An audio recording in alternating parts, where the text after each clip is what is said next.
Hi, can you guys hear me?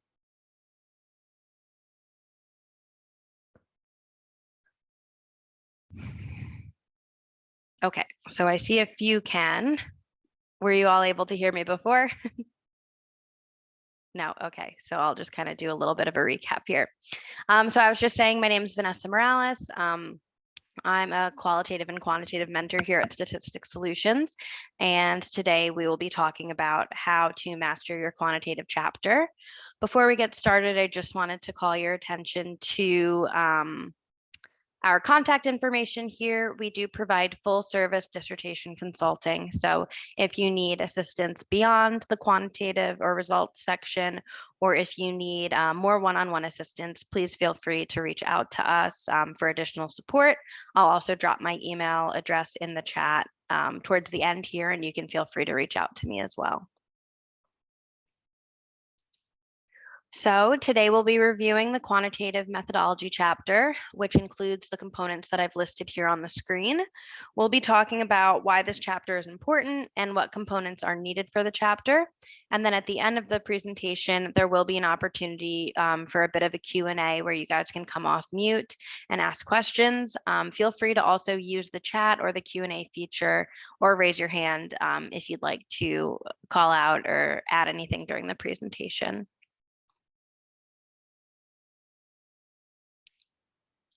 So this chapter that we're discussing today is important for the dissertation because this is where you are going to be describing how you'll be doing your research. The chapters preceding the methodology chapters outline why you need to conduct this research and highlight any gaps in the literature. Once you get to the methodology chapter, you will be talking at length about how you will collect the data and how you will analyze it. This should be detailed enough so that if someone would read your paper, they would be able to reproduce your project. So you're basically creating an instruction manual for how to recreate your study. Here you'll be listing out the different steps that are required in order to conduct this research. And so today I'll be covering the components that are most commonly required in the chapter, but I do recommend reviewing your school's guidelines because based on different programs, they may have different requirements for your specific dissertation. This presentation today is based on what we've seen most commonly from schools just throughout our experience.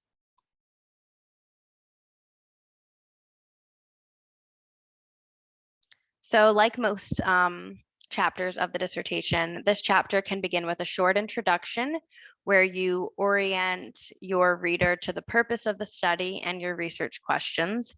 One thing to note here is that when you are restating your research questions or hypothesis, you'll want to make sure that they are restated verbatim and exactly the same way that they appear in the other chapters. This is just to maintain consistency and make sure the reader is very clear on what your goal throughout this project is. Next, you can also list out the different section headings to give a preview of the chapter contents that are to come in this section here. So you'll also want to talk about the research design right at the top of this chapter. Here you'll talk about the method justification for your research design. So you'll want to describe the general research method as well as the design that you'll be using. So in this case, if you are doing a quantitative study, your general research method will be quantitative in nature.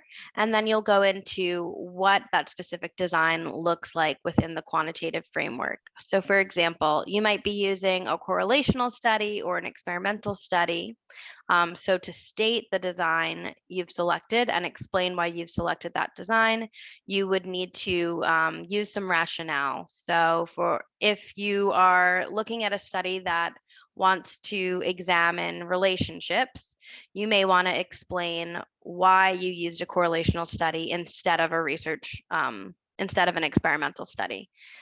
So going in that same vein, if you are looking at maybe mother-child relationships, you may provide rationale that says we are not able to assign, a mother or a child to a specific group because that relationship is already established. And this is why it would be most appropriate to just observe the correlations that occur within that relationship.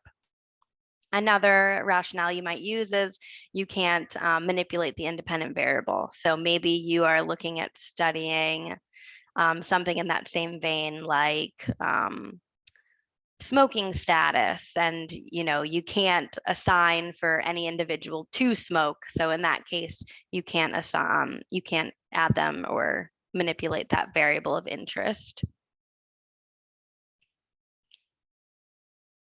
Okay, now when discussing your population, it's very important to understand the distinction here between population and sample. So the population is the broad group that you would like your results to draw inferences from, whereas the sample is the group that you are actually studying. So for example, if you're interested in studying K through 12 teachers, you will definitely not be able to study all K through 12 teachers, in the world or in America. So instead, you may be able to conduct a study with 35 teachers in your local school. So in this case, those 35 teachers would be your sample, and then the population that you're looking at studying is K through 12 teachers. So just remembering here that the population is the larger group, and then the sample is the smaller group that is actually participating in your study. In this section, you'll also want to describe your population of interest using any statistics or characteristic information that's associated with that population.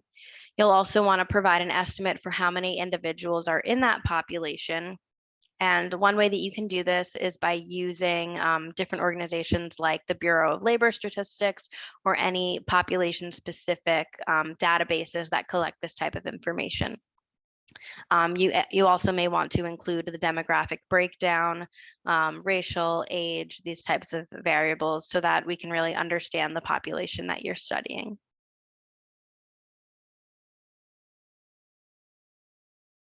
And then again, with the sample, this is just specifically talking about the subset of individuals that you invite from your population to participate in the research. In this section, you'll want to specify how you'll be recruiting your sample and what type of sampling technique you will be using to connect with them. You may also want to calculate your target sample size using power analysis.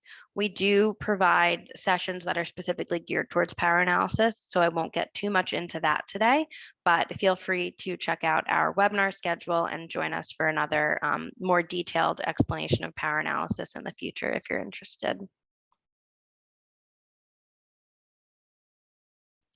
In the instrumentation section, you will be sharing each of the instruments that you will use to answer each specific research question or a variable of interest that you've already outlined earlier in your dissertation.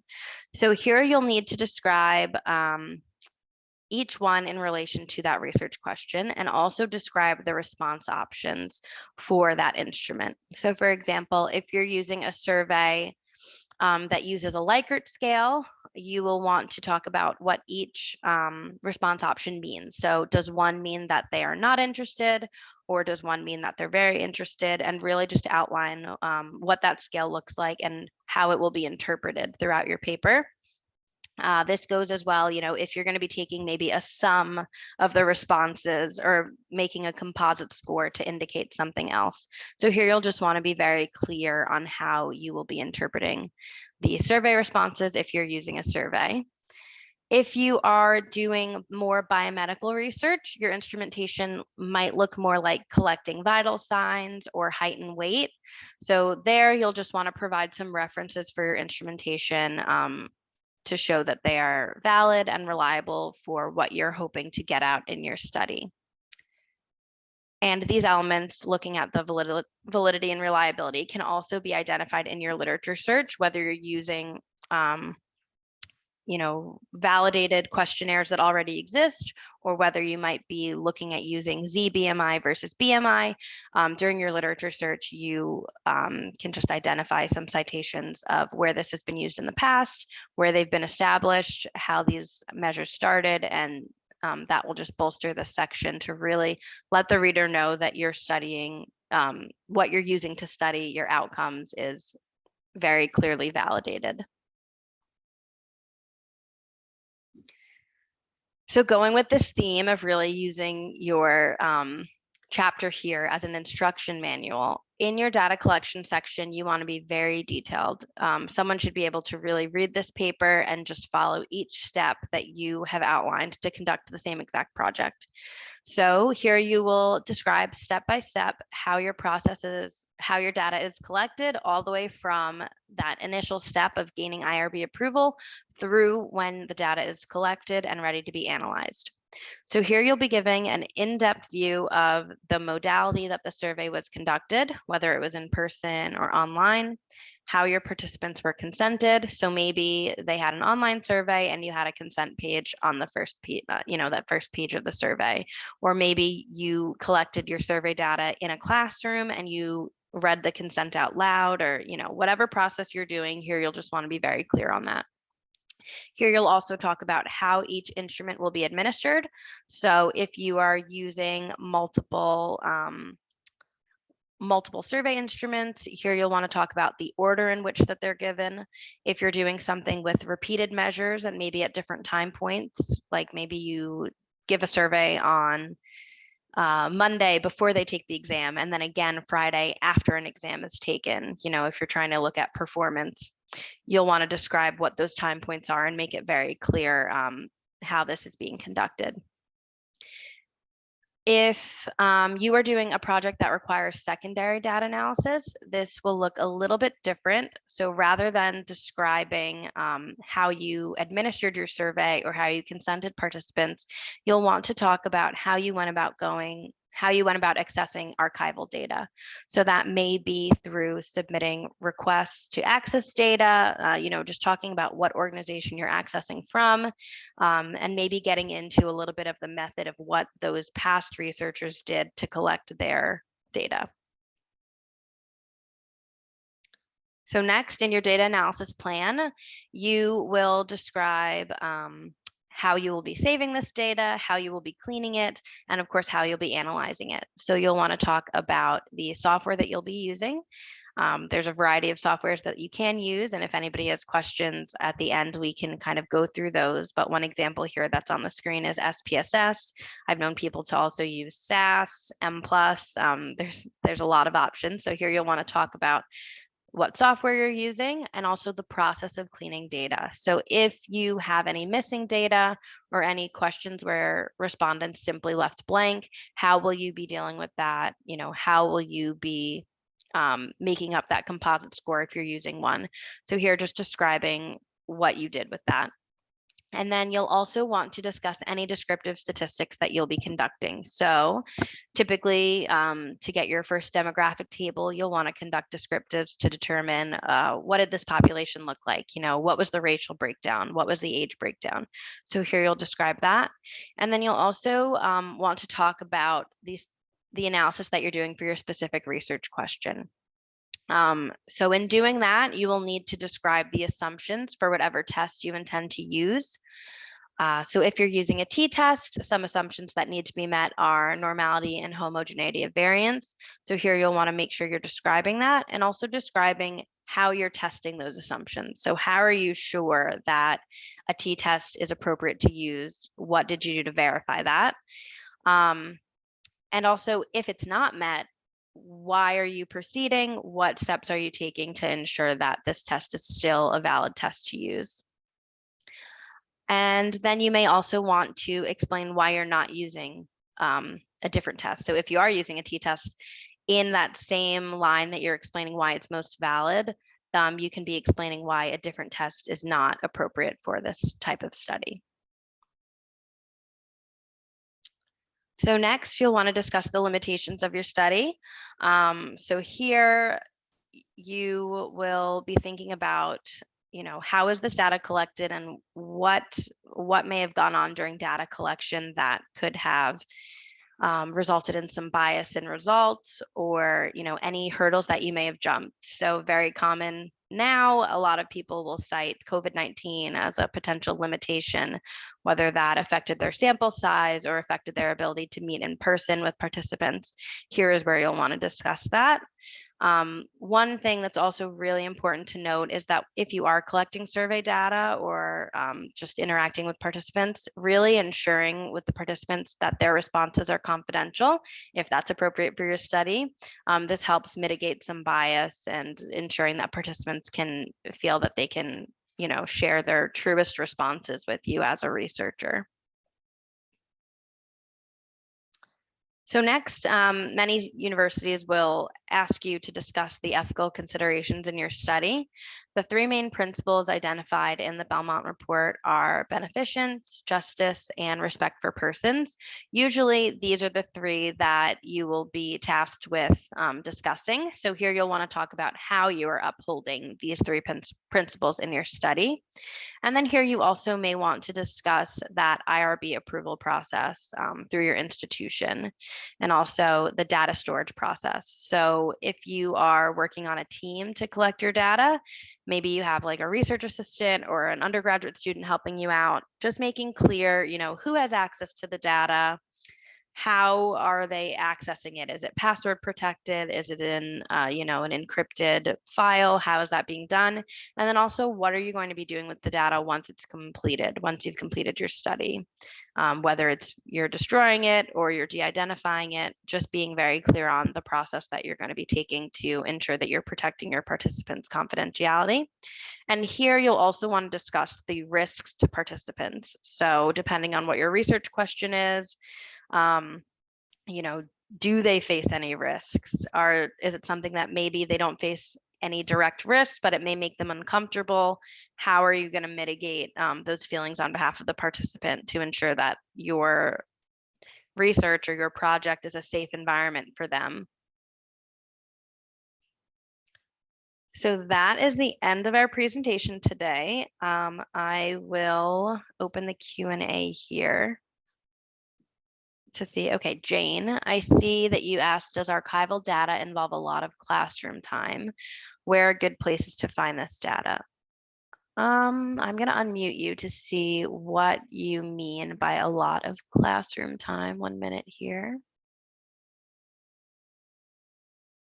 Okay, Jane, if you are able to come off mute and tell me a little bit more about what you have in mind. Okay, can you hear me now? Yes, I can.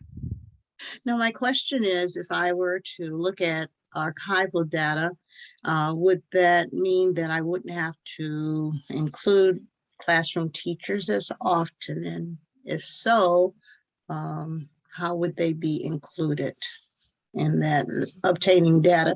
Because of the COVID, I'm looking at a lot of the data probably is not going to be right at hand presently. So that means I might have to go 2 to 3 years back, which would be the archival data.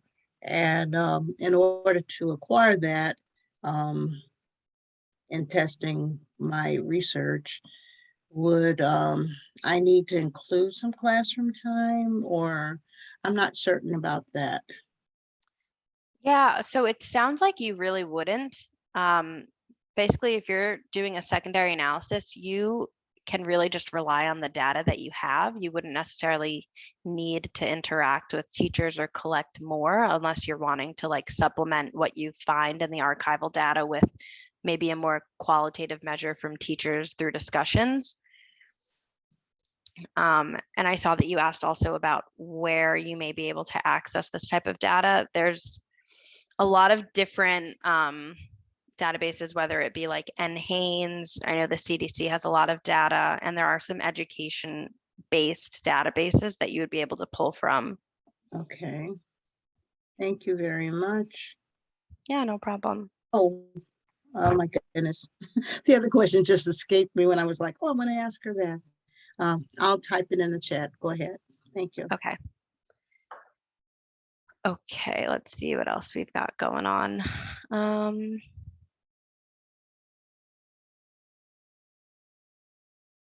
Let's see. If we use Qualtrics.com, how do we know the characteristics of the Qualtrics panel? So this, I would refer to your literature search here. So, Qualtrics has been widely used, and you should be able to, through your literature search, identify some of the common characteristics of Qualtrics, particularly relating to the confidentiality of it. And then you're able to cite that in your paper. And I see, let me unmute you in case. Okay, and then what I can report as the sample characteristics. Right, yep. So MH, I think you're right on target there. So just reporting what you already know about Qualtrics as a website. You can report, how the data is stored there, how it's saved, and that should be sufficient. Thank you. And then how to address common method bias in a survey research study. Could you talk a little bit more about that? Yeah, yes. The common method bias is actually if I just get the data all at one time, and people may actually have question about that. For example, they have literature has been suggested, like if I'm going to, understand how the organization operates, and then we need to get like a financial data from the CFO, and then get the strategic data or the survey to the strategy of the company from another individual in the C-suite. And then so this is actually something that we can do, but I'm actually interested in knowing how to deal with, how to handle or test the common method bias, using statistical method. Right, using statistical methods to address bias. Right, to see whether the common method bias is serious enough.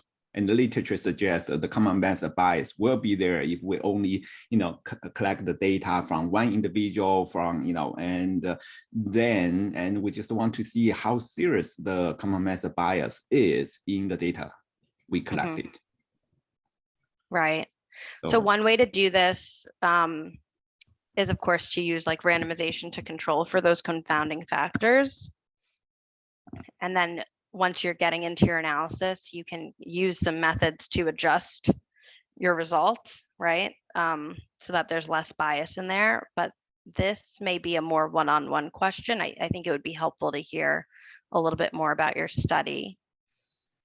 Okay, yeah, I will consult the common method bias another way. Thank you. Okay.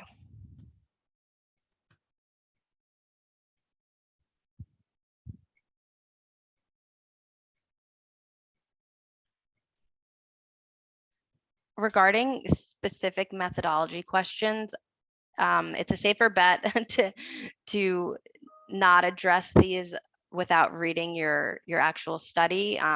It's just kind of difficult to give you a straight answer. So I'm going to hold off on that one. But again, I'll put my email in the chat, and I'm happy to, hear more about what you're doing and ensure that we're giving you the best advice on specific methodology to use. Yep. Thank you. Yeah, and that was to Lisa. Sorry about that. Okay, now Vincent, if I'm using archival data due to COVID, how do I describe it as a limitation? So let's bring you off mute, Victor. Vincent, I apologize. So one way to do this, you can just describe, I'm not sure what your population is, but you can describe, not being able to connect with them in person. And because of that, you are looking at studies that have already been conducted in order to get at your research question. Do you want to share a little bit more about your thoughts?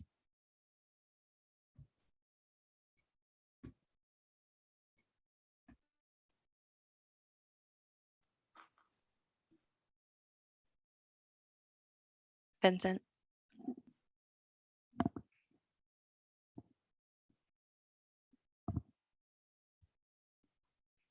Okay.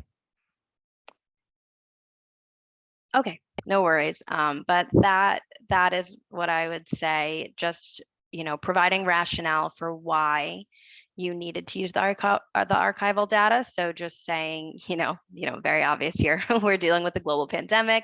You may not have been able to administer surveys with, oh, I see you work in a prison. So yeah, very clear rationale then. Different lockdowns because of the pandemic made it impossible for you to get in and actually collect data from participants. So because of that, here's where you would describe what the variable of interest is, and really just make it clear that the variable of interest is documented in past literature and collected in past surveys. And so you are using XYZ, past survey data in order to describe or answer your research question.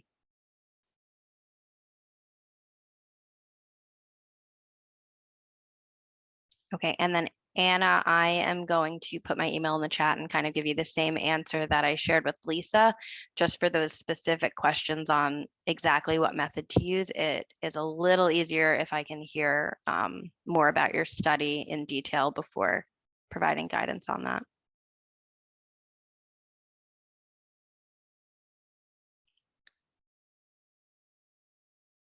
Oh, perfect. Okay. Well, then Rachel will make sure you're squared away.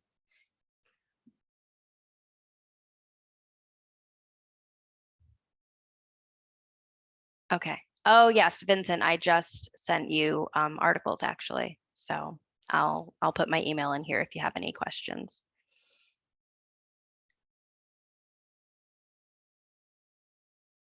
Okay, are there any additional questions?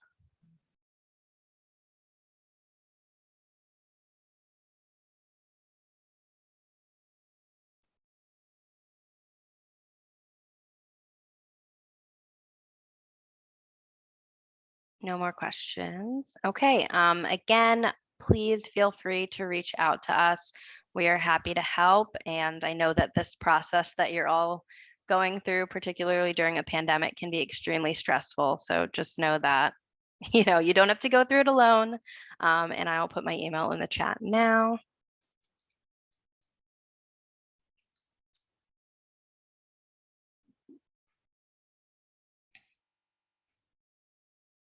All right, have a great day, everybody.